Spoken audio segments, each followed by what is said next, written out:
a target, hoping it hits the target. Okay. But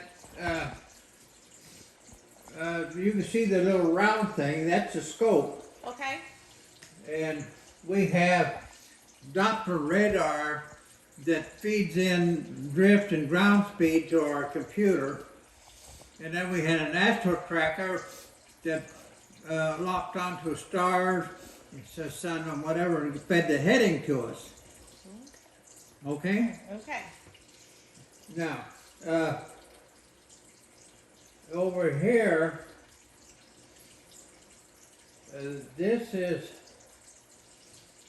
this port right there, see the little triangle thing over to the left?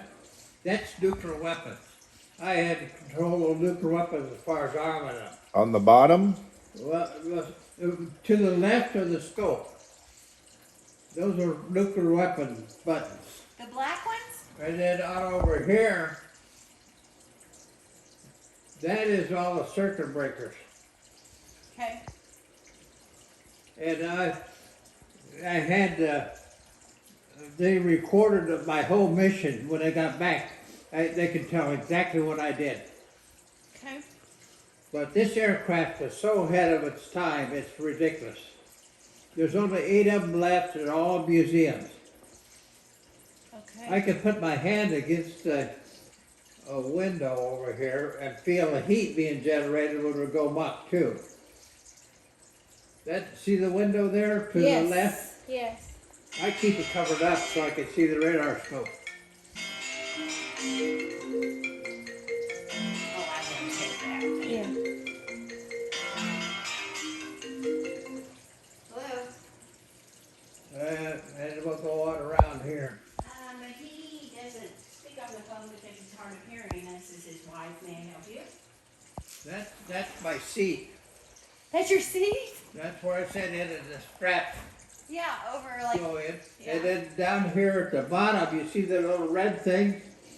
Yes. That pulls your legs up when you bail out, that the 3-section capsule say door doesn't cut your toes off. Okay. That's an important one to know. Otherwise you'd be toeless. Okay. And behind the seat is a first aid kit. Okay. And when they came in and did an OER, where the colonels come in and evaluate the mission and the crews, they had me with a tactile cellular trying to get the first aid kit in the back of my seat. They had a stopwatch on me. Oh, timing you. Yeah, and I couldn't have been another half-inch taller, but I just filled the thing up. And it was a real yank for me to find the first aid kit and get it out, but I did. Yeah, yeah. But this aircraft is in the museum, Air Force Museum in Wright-Patterson, Ohio. Okay. But you can't see inside. All you can do is see the outside. Oh, all right. So most people, they say, well, I can't see inside. Well, I said, I got pictures of it. Yes. But if I was another half-inch taller, I couldn't have gone into B58s. Because I'm tall from my butt to the top of my head. Okay. Okay. So the aircraft is loaded with all kinds of stuff. And I am very busy for about 10 hours. Because I'm doing so much. I'm doing far more than a pilot. Yeah. The tanker will be out there in an orbit. I direct him to come towards us, and I get the spacing between him and me, and I tell him when to roll out. He rolls right out in front of him, we put on fuel. Meanwhile, the pilot's sitting up there waiting for it to happen. Like, we all done yet? But I tell you, it was a challenge, and I enjoyed doing it, and I did pretty well at it. I'll show you the museum Okay. in a minute.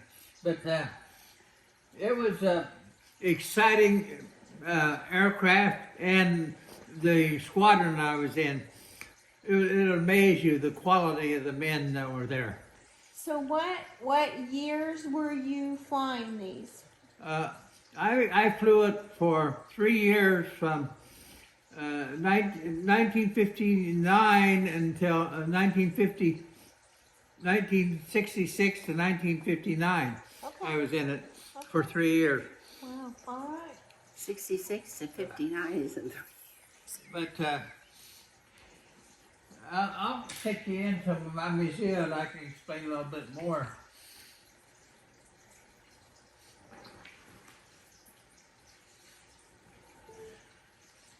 This is like a lot of room. in here. Okay, you ready for the 2-bit tour? Sure. Okay.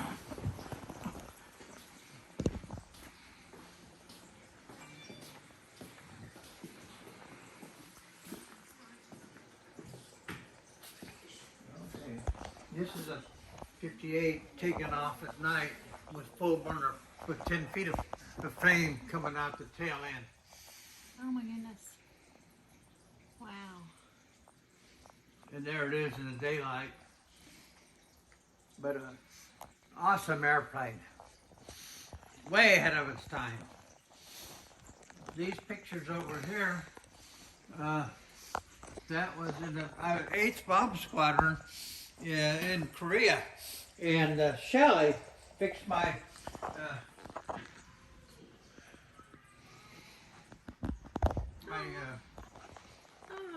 this is the 8th Bomb Squadron goes back to the First World War. It's a stalled out buzzard on a ding dong bell. That's great. Okay, so over here, this is a crew right there. That's my pilot, Daryl Smith, and that's Charlie. He's the DSO. He had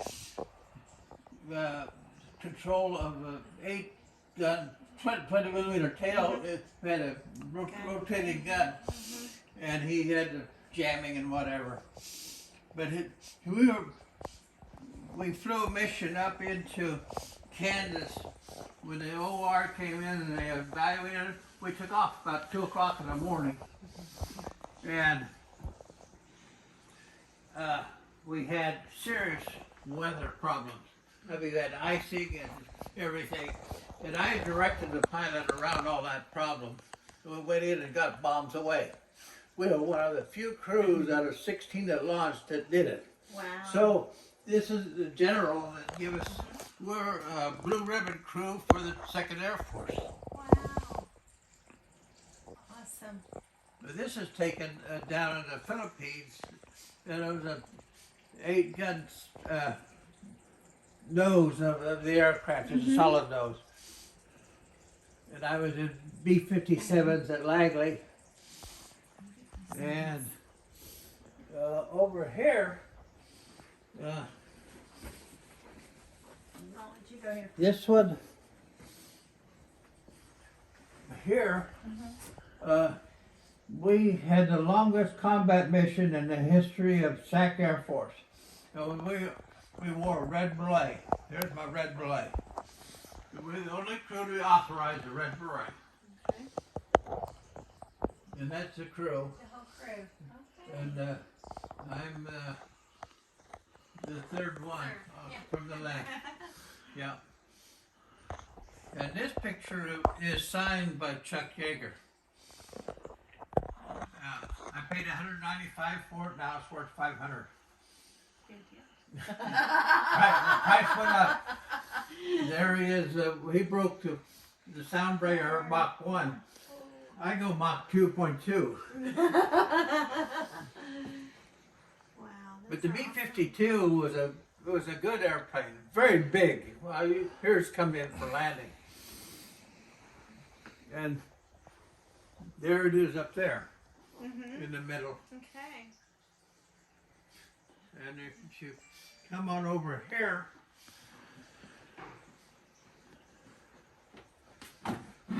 This is a Japanese cotton candy maker. He had a pedal to keep it going around to make the cotton candy. Oh, look at that. How cool. Isn't that something? That is crazy.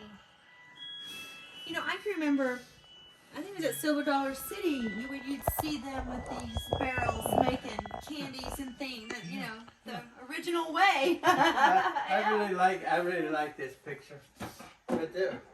Also, I'm an honorary brewer in the Luftwaffe. Oh my gosh, someone draw that? That's cool. I'm proud of that. That's awesome. The Red Baron. There you go.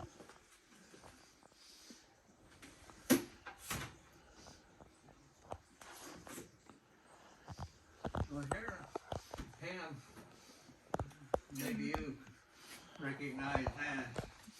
She did fundraising for him. Oh, absolutely. Oh, Al Gore. Yep. Yep. that's He him. invented the internet. Yep.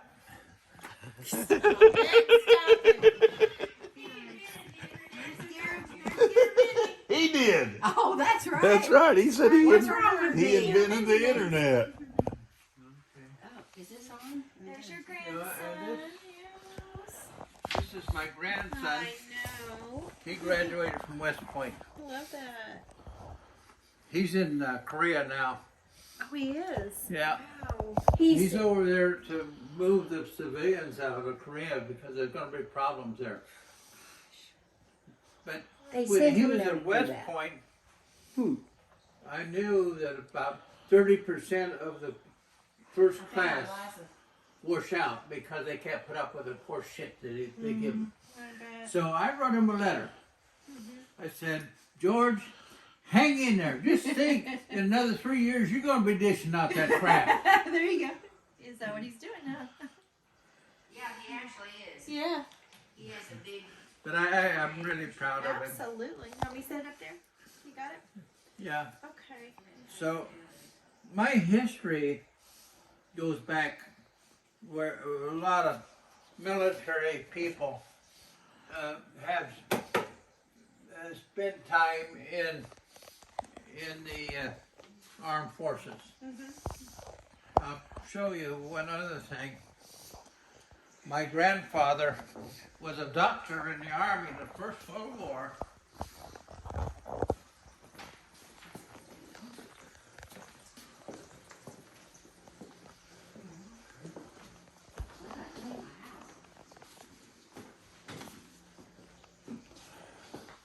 Here he is. Oh, wow. He delivered me. Really? And my grandmother was a nurse. Oh, my goodness. Yeah. But he was a fantastic person. He wasn't only a doctor, but he built a fireplace, started in the basement, brought it up through the first floor, hooked in the vent for this cook stove, and it went all the way up. And they used to sit back and smoke his pipe about 6 feet and watch the smoke go down and up the chimney. And besides that, he'd take his pipe out, and he had a pet goose. He'd give it to the goose, and the goose would walk around the backyard with a pipe in his mouth. Is that funny or what? I would like to have seen that. But they came over in 23? 1623. So we go back a long time in this country. Yeah, you do. And this is an epitaph that somebody wrote, and he says essentially that he drove by Dr. Moon's garden and saw a weed.